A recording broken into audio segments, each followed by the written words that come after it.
Ladies and gentlemen, welcome back. We are going through this amazing young black woman who was schooling this whole panel on parenting. Oh, this amazing young black woman? No, we're going to be watching an amazing young black woman. We have another amazing young black woman who is commenting on it. Kennedy joins our daughters, giving us feedback on parenting while we react to this girl talking about parenting. Thank you for joining us, and let's get into it. So this next video we have is, what's the young lady's name? Do we have it? I don't know her name, but it is a video that recently went viral. Okay. About a young girl talking to a panel about parents. Okay. And since and we relationships are parents, between parents and children. Yeah. And this is a children, and we are parents. We just kind of want to get in. See, I think like this. I'm never above criticism as a parent. I feel like I do a fantastic job, but I'll grade my own report card, as Mel used to say. Mm-hmm. So, we wanted to give Kennedy a chance to grade our report card and see how we're doing on some of these points that she brought up. Right. Especially because these are points that myself as a therapist, but even you, we talk about, we have addressed. We also identify or acknowledge that some of these things that she said are real and need to be addressed and changed in parenting. So it's kind of nice to not just point the finger, but kind of look at ourselves to say, hey, how are we doing in these areas? So this could get uncomfortable, but let's get after it. Well, let's see how deep and real shit get. I won't. I'm not trying to set myself up for the rest of the week. Well, if you are a parent, this is for you. Be your best friend. And what there does you it go. look like? I mean, we want to hear what you say. Somebody's over here. Smiley coming up. Up for discussion. Everything was up for discussion. I love her my accent. mama, she a real understanding person. So it was literally a conversation I had growing up with me. I'm a real knowledgeable person. I like to know a lot of stuff. So the way I would come across and say things, she'll be like, I know you not coming from a standpoint of you trying to be disrespectful to people, but some people don't understand you how I understand you, so you might have to correct yourself. So I literally had a conversation with my mom. I was like, okay, I'm finna tell you stuff and stop me when I get disrespectful. I express my feelings, but that don't happen with everybody. And so when I was standing up here and you guys were like, don't belittle your children, but the whole statement of you're not on my level sounds like belittlement to us. It's saying you don't have as much value as me. You're not as important to me. You don't put up what I put up, so you can't have a say so in what we do. You don't pay bills. You don't own this house. You don't pay for nothing. So and it's good. And then Pause. She didn't say much in this part. Do you feel like we give you a chance to express yourself? Or do you feel belittled because you don't put up, this ain't your house? Or both. All that. Yeah. I wouldn't say so. I feel like more like I feel dependent. And I don't like the feeling of dependence. Yeah. So I like to find ways to make my own money and also contribute. But I feel like... Is that pressure from us, or is that internal, intrinsic? Great question. I wouldn't say from y'all. I would just say from this environment, but it's not necessarily from you guys, you know? Oh, you mean because we broke? Yep. Got it. Yeah. Well said. Well said. This environment. Yeah. You nailed it, because I didn't know what she meant. I still was thinking personality based, like just because we grind. Is it because it didn't? No, because we broke. Oh, okay. Well, that will do it, because I'm not gonna lie. Me being poor growing up also was my grind, and when I talk to a lot of my clients, it's a struggle, right? Poverty is one of my greatest triggers, so I probably gave you that a little bit too. I hate not having money or struggling or any of that, so it's a huge reason for why I grind and hate to be dependent as well. And because it seems like when you're dependent, which is kind of what she's saying, you got to live by someone else's rules. Yeah. But then also, it's not only just us being broke, because in what is it? Remember how we were talking about how we're in the top comparatively to the world? Yeah. I would say, even though we're middle class, the fact that there is an upper class makes me feel like I need to be there. Right. And I see it too, cause social media, cause my friends, cause driving around in the neighborhoods and stuff. Yeah. You see more out there, so more you shall get. Yeah. Absolutely. Do you think that should be the goal? To get more? No. Yes. Both. I don't know. I think having goals is good. Having goals to a point of like you don't even know why you're doing it, or like you don't see like any other potential way to get to, like, the goal is happiness for everyone. If you think, oh, the only way I'm going to get to this happiness is if I get this money, then that's where the issues come. But right. I think a goal in itself is not bad. I like that. I like that. Yeah. It's not wrong to get money, but if your whole perspective and identity and purpose is wrapped up like in it. Andrew Tate. Andrew Tate. And we're back. That's a good point. All right, let's check part 2 out. Go ahead. And when you bring up the stuff that you do for your children, it makes us feel like a burden. It makes us feel like I can't wait till I grow up so I don't have to be a burden to you anymore. If you say it's like when people be like your parents had a life before you, it make you feel like I made you so miserable and bitter and like I just don't want to be here anymore because you don't want me to be here anymore.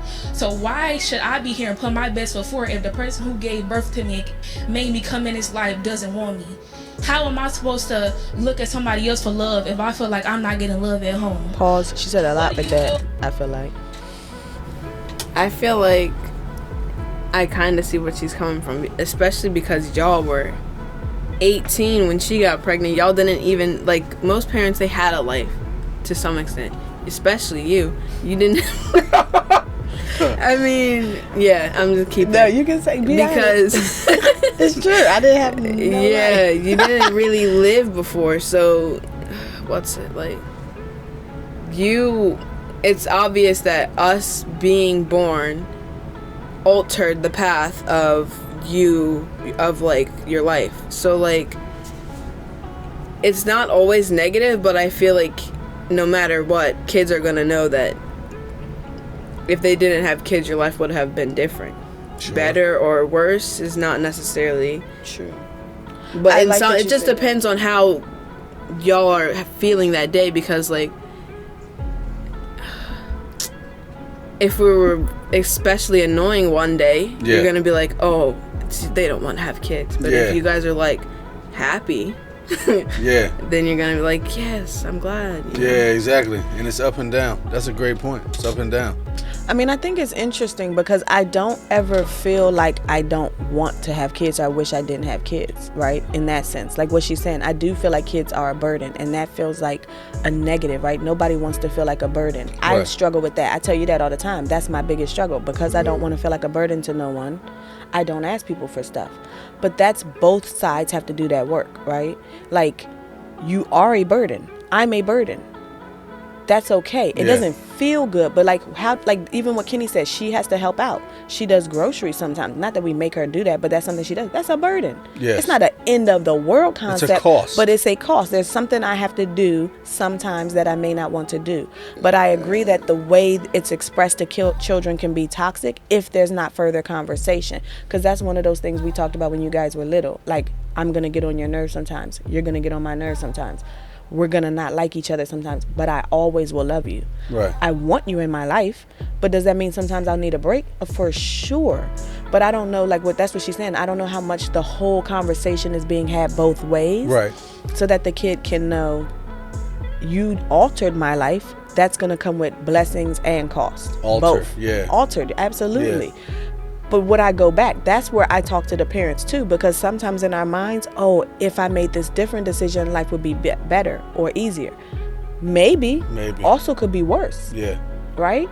So that's one of the biggest things. Me and you talk a lot about how children made us more mature, made us more compassionate, more understanding, less self-centered and self-focused. Because like you said, from day one, you're not thinking about yourself. Right. I think that sometimes that's what the parents are trying to communicate, right? Not that you're a burden, but consider that we've always considered you. So try to be patient with us, or try to be understanding with us, or try to help out, like she said, because some kids don't. Our kids actually do take a role, or like even especially Kennedy, because like she said, she hates to be dependent. So she's definitely going to be like, how can I contribute? Not everyone does. And I think that's what the parents are trying to get them to see. Like, because I think sometimes from that child perspective, it's just their worldview. Obviously, that's a part of teenagers and a part of growing up, but you're going to one day be an adult. So I got to challenge your point of view. Like you just said, when she hated Trump, I don't like Trump, but I still got to challenge that point of view, because you can't just hear something and then that's it. Like dig deeper, past the surface. Like those are things that you and I know. Sometimes a person looks away and they're great. Sometimes a person looks away and they're bad. Why are you making these conclusions or these judgments? Is it just a surface level, or are you digging deeper? That's going to be even in our own relationships, which is difficult. That's going to be painful, because you do have to then tell us maybe we didn't do something right. Yeah. Or as parents, we might have to tell you maybe you're not appreciating certain things. Yes, both. Right. Because you don't want to be the kid with privilege who has all these things and doesn't appreciate it. Right. And doesn't have that point of view that this is not the rest of the world. Like Kenny already said, that's not the rest of the world. We look and think we broke, not realizing how many people would think we're rich. Yeah. But that makes things challenging, because you're not always in the mood to hear that either. Right. Yeah. What do you do when you want to have somebody to talk to, but they like, you can't talk to them? You go to somebody else to talk to, and that's not who you want us to talk to. How am I supposed to come and talk to you, and you don't listen to me, but somebody else may listen to me, but they not gonna treat me how you want me to be treated? You love me, but you don't show it. But they don't love me, but they act like they love me. So I'm going to go to the person that acts like they love me, and not the person who I'm going to go to the person who acts like they love me. Because when you grow up like this, and you grow up with people who emotionally stunt your growth, you go looking for other people and you insecure. You go looking for other people for sex, for people who going to tell you, oh, you're pretty. That's why the first person to tell you you're pretty, I'm glad my mama. And when you... She hit some shit on that last half. Yeah. I want to ask you about that. You got like the most poppin' social life out of all our kids, I think. So, do you feel that it's supplemental because of a lack in the house, or is it an additional gathering of relationships and pleasure just because you want to? Both. It's common. I've seen a lot. So you both? What Wait, you are you lacking in saying my for house? me? No. Because I was gonna say that a lot of I've seen a lot of people in certain situations that tend to gravitate more towards guys or girls or whatever, and then I've seen a lot of people that have very attentive and loving parents and tend to not care as much about what guys would or girls would think about them, you know? You've observed the behavioral differences? Yes. And where do you think you fall on the spectrum? Wait, what? Of more emotional investment toward the opposite sex, friends, or social life because romantic, not necessarily opposite sex. Yeah, I don't really care about guys like that, because I don't feel the need to, because one, I have friends and they're like, maybe that's another, like aspect of it, whether or not how many friends you have, but I feel like friends and family cause me to not need the validation or like attention of guys as much as other people or girls. Or people, other people, or theys. Yeah, I feel like yeah.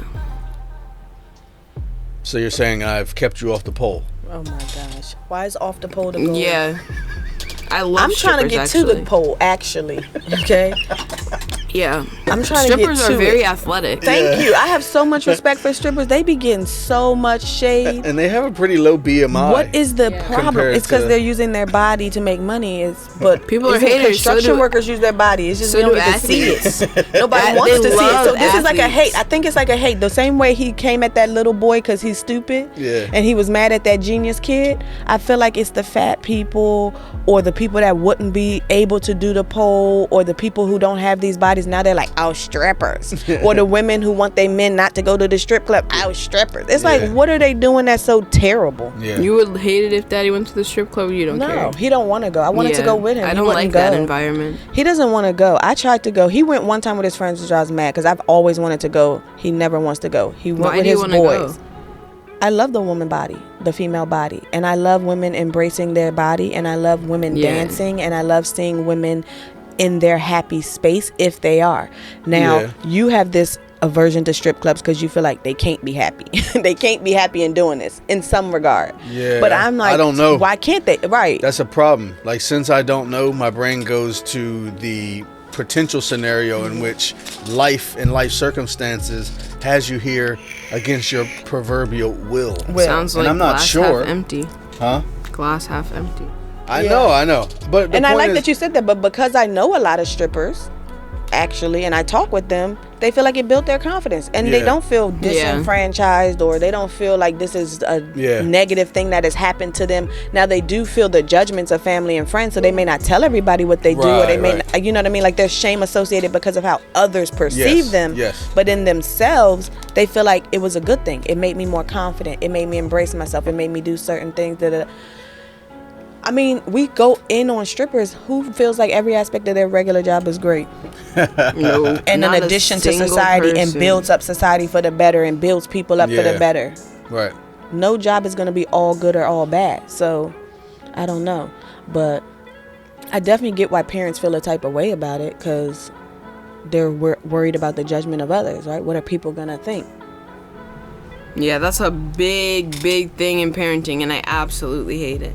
People have issues previously, or like issues instilled into them before having kids, which get projected onto their kids and cause them to keep the same issues, and it's a cycle like that what? needs like people are always like, oh, this is a common one with black people, they need to leave the house presentable because white people or like people in general are gonna judge them, or like even family, because family sometimes is the most judgy people of so like now they always think that without their hair done, without makeup on, without a nice outfit, then they're not confident in how they look.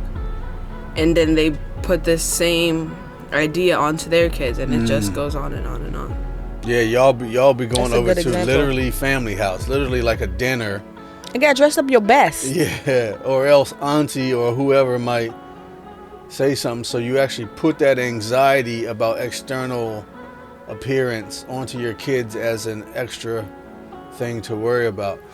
That's so true, because I don't understand it either, right? Like, if I remember that for like your hair, when we would let you do your hair how you wanted to, and then sometimes people would say something, but people loved it. But you would also get family and friends like, your name that, your name that. It's like, but why would you be so invested in what we're doing with our children in our home that the kids are okay with, that we're okay with, but someone outside is not okay with it? Same when we homeschool. Why y'all doing it? Why are you so upset about what's happening in my home? Yeah. That's the problem, and you're right. So it creates this pressure, and it starts with family, for sure, and community, churches, neighborhoods, this school settings, all of these things, and now this is what's appropriate, so now this is what the kids have to do. Yeah. You don't even want to do it. You don't even like it half the time. I've even seen parents that say, you can tell they're not buying into it, but now it's based on how, we just seen that great episode with Gilmore Girls when she said it. You just mad that grandma was here. Yeah. Nailed it. She nailed it. It's true. You're mad that people are seeing our mistakes. Right. Because we know we're going to make them. Like, if I would have came home this same time and it was just you, it'd have been way less sauce than grandma saw me come home at this time and criticize your parenting. So because my action resulted in, I'm not even gonna say caused, resulted in you getting extra criticism, you giving me extra sauce. Ooh, and isn't that true? And that's kind of what she's saying, because teachers come at parents about their parenting, family members come at principals, all of this stuff. So now you're trying to project onto the child who they should be, so you're not receiving any negative consequence. Wow. That's what it is, right? Yeah. Because what people are going to say to me about my parenting. It's how I'm going to parent you. That's crazy. It's not even about how do I think you need to be parented. Right. What do I think you need from me? What do I feel you want or need? What have you communicated you need? No, it's what Joe Schmo over there said about what you need. God damn. Get the fuck out of here, boy. Okay, part 3. I'm sure we do. So hold on, because I don't know if we challenged ourselves. How do we do that? We've done that to you, I'm sure. We have let the outside make us parent her differently. Yes. Probably. I tried. Probably. How? Not from the outside, but when, cleaning is my own shit. That's legitimately my own shit. But when I told them, I would tell them, what about what people think? What about this? When your friends come over, I tried to use external things to motivate them, and I realized that don't work. Right. Not for them. They like, you told us not to care what people think. But I'm people. I want you to care what I think. That's the battle. Because they don't. On some level, they have their own thoughts. But it's like, no, but I want my thoughts and things to be important to you. And that's what every parent is. Don't care what no one thinks. But you want them to care what you think. Except mine. Exactly. Except me. So it sucks when they're challenging it back. Well, what if I don't care what you think? Because parents get upset. You don't care about the chores? No. Like, let's be honest. Parents don't want that honesty. No. Why would I care about that to the same extent you care about it? Right. But that goes to what she's saying. We often use guilt. That's what we've been taught. So I've done that. I know I've done that. I do all this stuff for y'all. I've had C-sections. I've gave birth. I've done this. I've done this. You can't do this little thing I'm asking you to do. Wow. And I know it comes. I don't know how to communicate that better though. I don't know how to do that differently, because what I'm saying is I have done a lot of shit. What would make, because you're saying, oh, you're my mom, but what she just said, everyone's not going to respond to you the way I'm responding to you. So what's going to make Cassie and Renee, your people, like what is going to make the person you're attracted to respond to you? Because no relationship's only going to work with just take. And as children, that's the relationship with parents initially.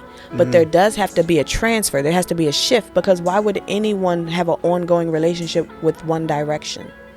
But I don't know how parents can teach kids that in a healthy way without it being so aggressive and so toxic and so like judgy, forced. Because you can't force understanding and compassion. Right. I think it's important in the younger years, and I've seen it on TikTok. Parents are like, I think that's there's true. These one kids on TikTok, and she tries to use a gentle parenting method. And then there's this one video. I think I need to send it to you so you can add it.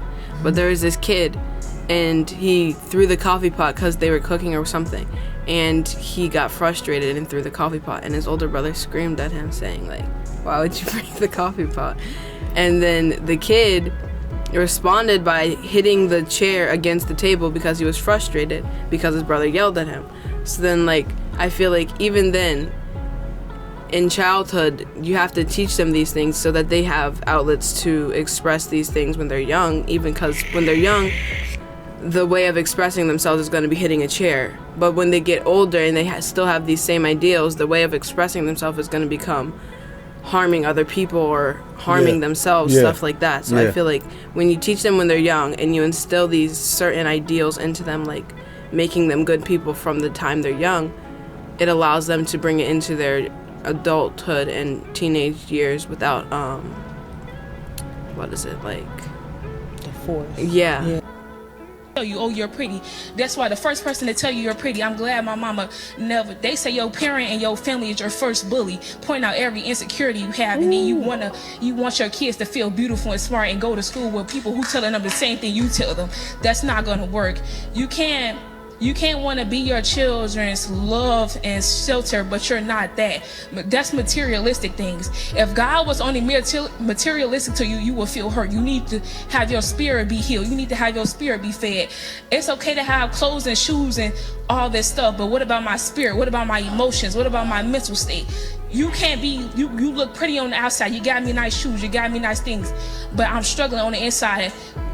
Some people want to commit suicide, but they look good on the outside. Y'all focus on the outside so much that you don't take the time. You say you listen to your children, but 9 times out of 10, you're not really listening because we don't feel safe. You say you create a safe space, but that's 9 times out of 10 is not true. There was too much. It's a lot because she was emotional. She's talking about basically parents brag that they take care of your physical needs. Mm-hmm. That Materialism. They provide for your food, clothing, shelter, but maybe neglect the internals. They love it too. Any complaint is followed with, wait, Parents always want to say, oh, but I feed you, but I clothe you, and all that. When anyone complains, like, parents don't respect their kids and they don't listen to their kids. And then that's when these things are brought up. And it's not the solution, because they're doing what they're supposed to do. When you decided to have a kid, when you decided not to get an abortion, even though you can't get an abortion, and you decided to not give your kid up for adoption, it's now your decision and your responsibility to give these people the bare minimum, these children the bare minimum. Bragging about the bare minimum is not something to brag about. There's so much more. I don't think it's intended to be bragging, though. I think it's intended to be lessons, but there needs to be better conversations on how to have those lessons, right? Because, like, think about, like you just said, you signed up for a job, but that job is still tedious and burdensome and annoying sometimes. So you still feel good when your boss tells you, hey, good job.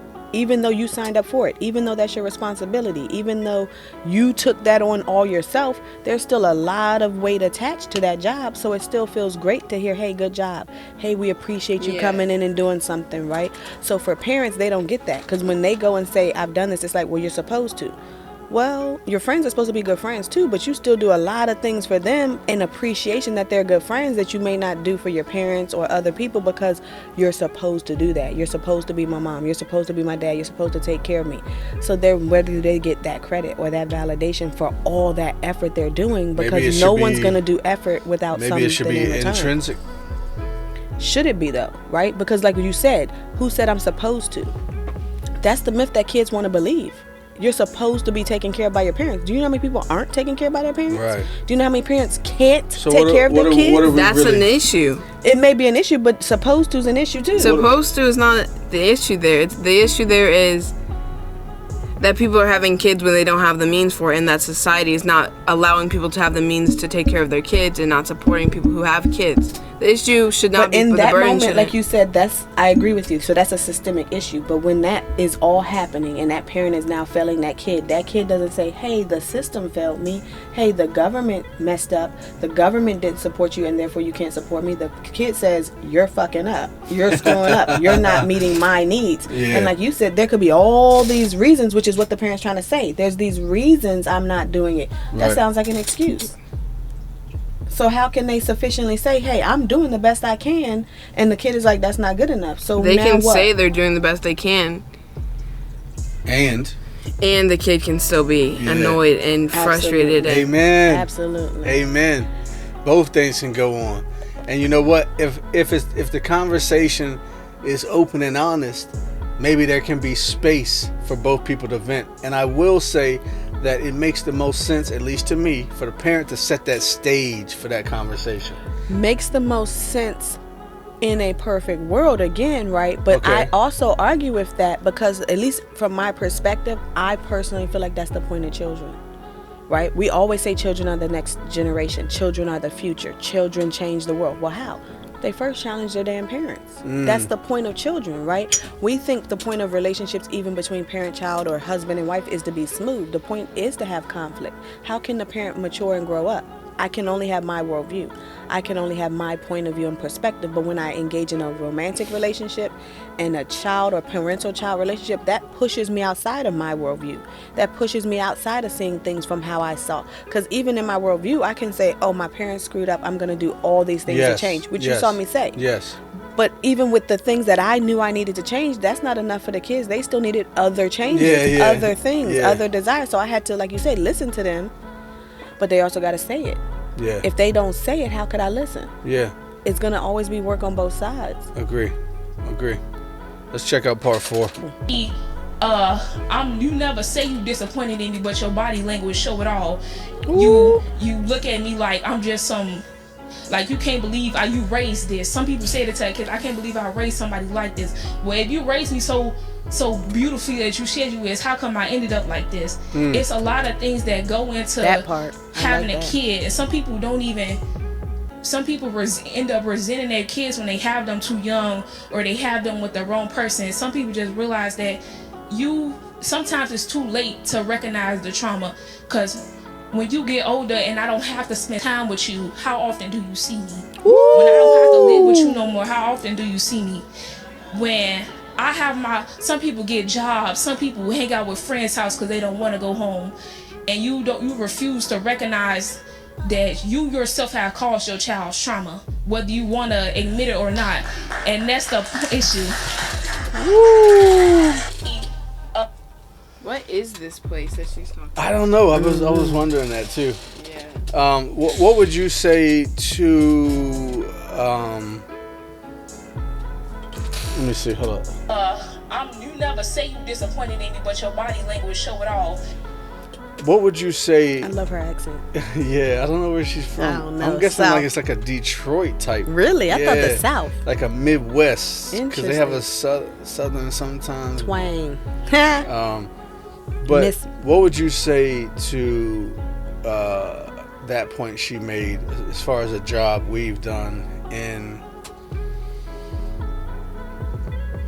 perhaps burdening you with our parental feelings or our parental stresses or being angry with you or disappointed or showing some sort of negative expression around your behavior when, like she said, it's largely our doing. What would you say to that overall sentiment? How do we do? Be honest. Well, the fact that I'm alive, the fact that you guys gave birth to me, anything I do could be argued that you did it. So like, hold up, where was I going with that? Whenever something happens that causes you guys stress, like, or like whenever like I'm going out a lot, you guys never or aren't really gonna tell me you can't really go out. But I can see the stress that it's causing in some situations, which The body language, like she said. yeah, I can see what the mine stress. be doing? What's my body language be doing? Well, I'll ask something and you just like wait a long time. How is that stress? I'm thinking. But if it was an easy That answer. just happened recently. What would you tell me I have to do? I think it had to do with. It just happened. You said I have to do something. I was in the bathroom, or I was leaving the bathroom, is what I'm thinking. Yeah. I think it was like, pick up Tisha. Yes, Yeah. for volleyball. Yeah. Yeah, so TJ needs a ride, and I ain't saying nothing for a minute. Yeah. So I did, but what did I show? Because I don't know what it looks like I from didn't the outside. see you, but I just know a lot of times you whenever you either take a deep breath or when you just like look up. Oh, you love a look up or a deep breath, and I just know. Ooh. I'm just processing. But this is why I love our household, because even what she just said, that's a sign of emotional intelligence, right? So you're upset that a person is processing. They're human. They need time to process. Yeah. But that's the conflict of families, because there is no space to process, right? Like, which is where we used to tell you guys, like, you can go in your room, or like if you need some space, like you have certain places you can go. But unfortunately, that's why I said conflict is supposed to be a part of families. How do you learn to read a room? You learn it in your family first. How do you learn how to respond to nonverbals? You learn it with your family first. How do you learn how to respond to any of these things? It starts off in the home. What was that face? I was thinking about, I was getting all you with your, like, what is it? Nonverbal cues, but mama's are easier to read. Because yours, I'm just like, what is he thinking? With mama, oh, I know. I know. Because I don't feel the need to hide it back. Yeah, Because she I loves think, like, a even what deep she just breath, said, a huff. you said her nonverbals. Was she supposed to be a robot? She's a human being. She gonna have nonverbals. That's your job to process that and understand that. The same way she has things about kids have nonverbals. Who's she? Are you kidding? You mean the mom? The Okay. mom, because in that sense she was saying like the mom's nonverbals. I'm assuming. Yeah. So like all of our kids have extreme nonverbals. I point out your nonverbals. That's a part of it. Like you have to, like, yeah, you can ask what was it about, but at the end of the day, I think that is where sometimes there's a challenge for children that parents are supposed to help them through that, right? Like I used to tell you early, you can be annoyed with me, I'm gonna be annoyed with you too. That's a part of life. some families don't know what to do with that. So now, like you said, your parents annoy with you. Oh my God, I'm a terrible person. No, I'm just annoyed with you. That's just life. Yeah. I'm going to feel annoyed. To You're going to feel annoyed. normalize the discomfort. Yeah, because it doesn't mean I don't love you. Like, that's what they're saying. It gets felt or interpreted and internalized by children as not loved or not I'm desired, or like you said, way. a burden or a problem. Something I'm doing is off. Yeah. But even in this situation, we know it's not our fault. But in order for our household to be peaceful, sometimes people feel the need to try to mitigate and mediate and minimize all of these things, which ends up being a burden. Yes, and therefore you're not the burden. Life is a burden, right? In family dynamics, we all have to mitigate certain things. We all have to process certain things. We all have to deal with certain things. So like you said, through a healthy conversation, the parent can say, you're not a burden. But yes, there are burdens attached to parenting, just like there's burdens attached to being a child. Yes. It's burdensome to be told everything you need to do by somebody else. Yes. That's not lighthearted. That's not fun. It's not fun for parents to tell you have chores to do or things to do or tasks to complete. Right. That's not fun. Right. Does that mean the parent is a burden? That's life. Yes, correct. So that's why I said we have to depersonalize it. I don't see it. Because What you mean? Like when I tell you, like I just told you earlier, we gotta hit this living room. Mm-hmm. Yeah. I know when I tell you, you have there's to a do rolling your of the chore. eyes, there's a breathe, all the You're same the things. You're the burden. It's true. I don't want to tell you to go to your room. Well, guess what? Who's the burden? Because a lot of times what parents are telling them is for the kids' own good. Yep. If the Yeah. house isn't clean, people are going to be mad. People are going to be mad. Everyone's going to be mad. But I mean, plus, I don't want y'all to grow up in a messy house. None of us want to. Yeah. We all appreciate the house more when it's clean. And we have certain roles. I'm doing these things. This is your thing.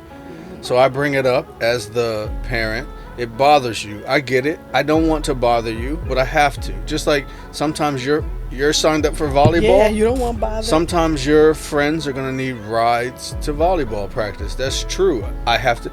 And so, yes, I took a deep breath and I looked up on that one. And I'm thinking to myself, I like that Lord example. God. Though. I like that's a great example because happening? kids will say all the time, you're my parent, I have to. Okay, so let's be parents then, right? Because that's the part kids forget. Parents are only supposed to, like you said, if we're really talking bare minimum is I need to give you a peanut butter and jelly sandwich. I didn't have to give you guys steaks and lobsters.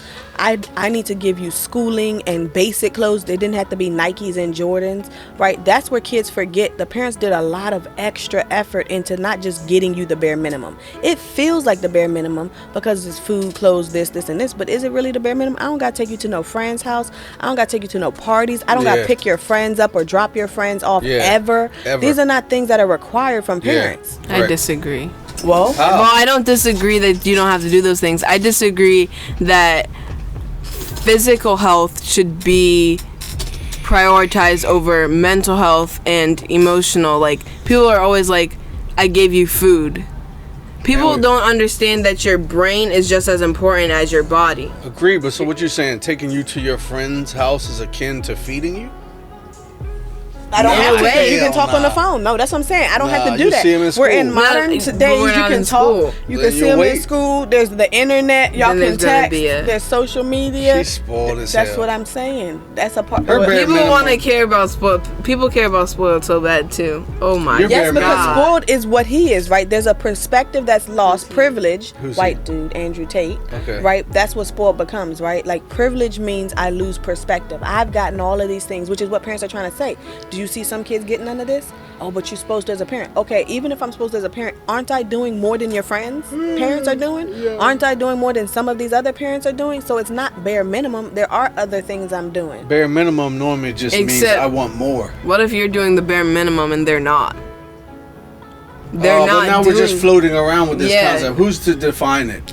Which is the No, point. not you. Definitely it not can't you. be you, but it has to be, like you said, I agree. Who can define it? We have to have a conversation, so we're defining it together, which is a part of, I don't think kids should define it by themselves. I don't think parents should define it by themselves. I like that. But if we have these conversations, which is even what she said, I don't know her whole story, but she said her mom did allow her to voice Yes. these things and talk to her about these things Are we- and express herself. I'm sorry. Are we boring you? Don't be that person. Which is probably why she can articulate herself better than some other Yeah, kids. for sure. That's She why was she's allowed speaking to a panel. Absolutely. Yeah. Absolutely. And why the whole world is like, damn, we needed to listen to this because Yeah. your mom allowed you to speak. Yeah.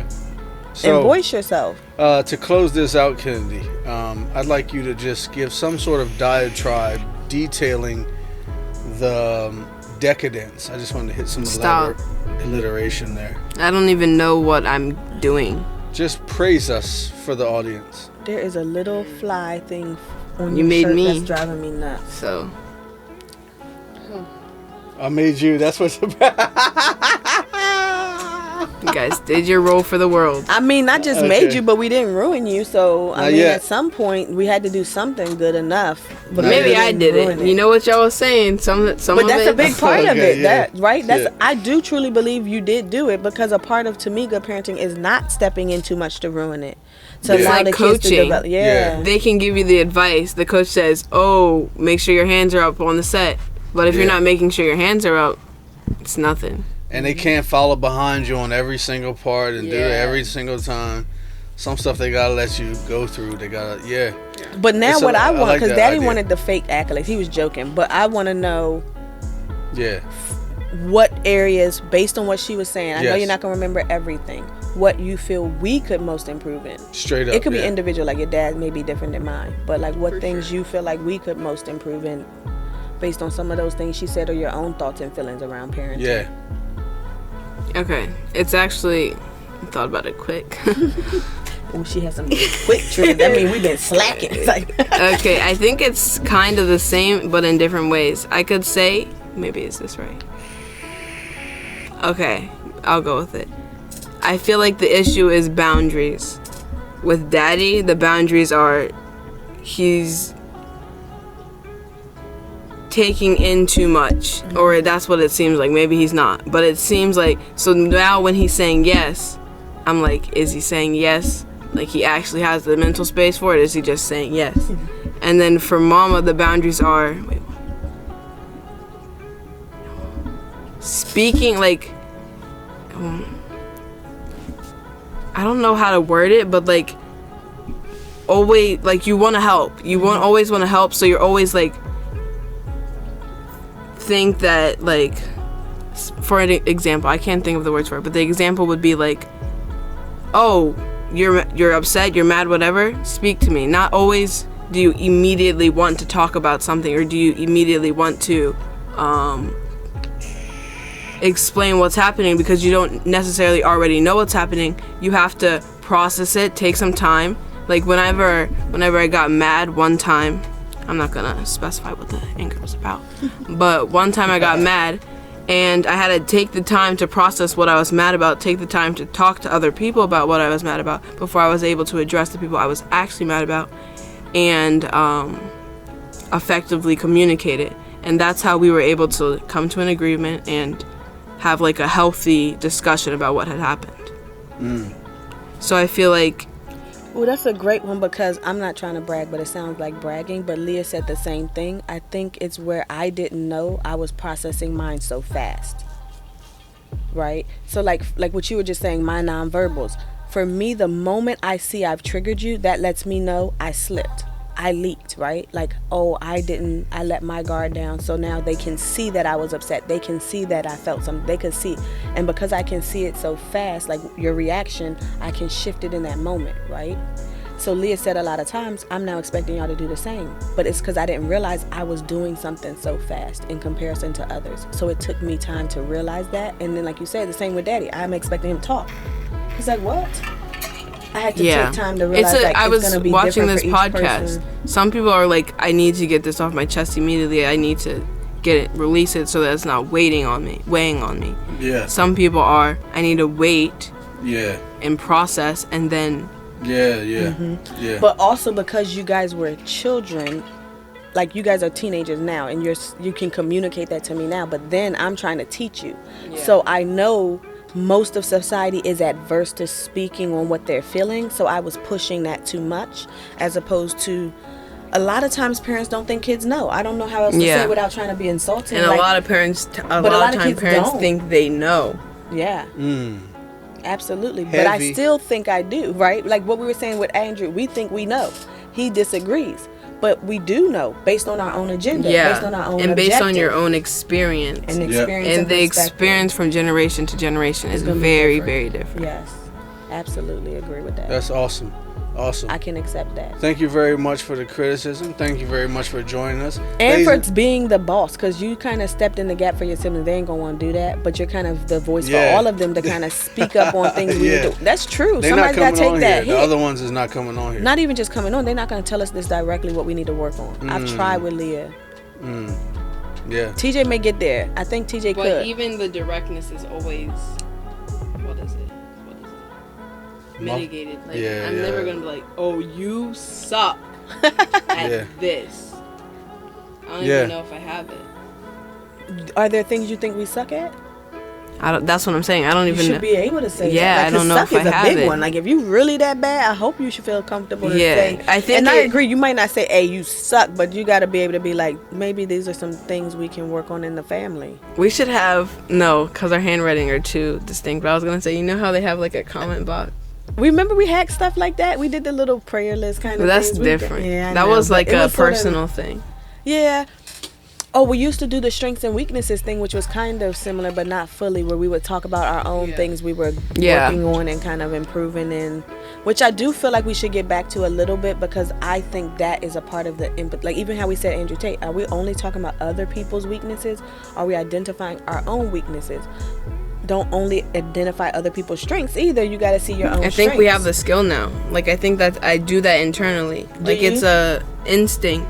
And I was thinking about that in practice, right? Coach was saying, go home and think about what you did right, what you did wrong. But that's like instinct, immediate. Good. But when you feel what you did wrong, is it dismissed or is it like frustration, annoyance, and then attempt at fixing it? The coach does not like the frustration part of it. Like when you mess up and you go, and then she doesn't like it. But that's because you nailed process. it. That's a lot of people. They don't want their emotions. They want you to pretend like because I understand it eliminates. The frustration makes them uncomfortable. She thinks we're sitting in it and we're stuck. And I see it too. Like some people get more stuck. Yeah. So it's good because why sit in it? Yeah, you know what? And if you're going to be a coach of, 20 girls, 20 teenage girls, if you're going to pick a stance, you might as well pull them out of it. Yeah. Right? Because you can't be a counselor to 20 people at a time. You have to kind of pick a stance. But right, sit in it. Hey, come on. But you do need to sit in a little bit. Sit in it is kind of a good stance. I can see it. It's definitely good. Well, you will. You will. That's the thing. That part you will sit. But that's the part where I agree with Kennedy. We need to be more clear in our communication, because if you say that, it helps the kids to understand it's okay that you feel like that, but because that's where we're coming from. We know that as an adult. They don't know that's what we're saying. We already know you're gonna sit in it. That's what I tell all of my clients when I'm giving you advice. I already know you're gonna sit in these things. That's just human. Like the Bible says, don't worry. Absolutely, because we know we're going to. I love that example again. Absolutely. I only got to give you a command because I know you're going to do the opposite. So it's not even a command. It's more of an urging. Like you said, it's more love. I want you to try to go toward this area. This is the goal. Emotionally go. Mentally go. Because we know the physical goals. We know the volleyball goals. But we also want to take care of the spirit too. We don't want you in here a beast at volleyball, but you dejected and miserable and hating everything. They don't know about that part. That's crazy. But look at how many artists have that. A lot of artists are not happy because they're so driven to be perfect in their thing. I don't want that. Ladies and gentlemen, thank you for joining us as we broke down that little parent. What am I doing? Ladies and gentlemen, thank you for joining us as we broke down that parenting panel with our daughter Kennedy. She gave us the work, and maybe we got some things to think about.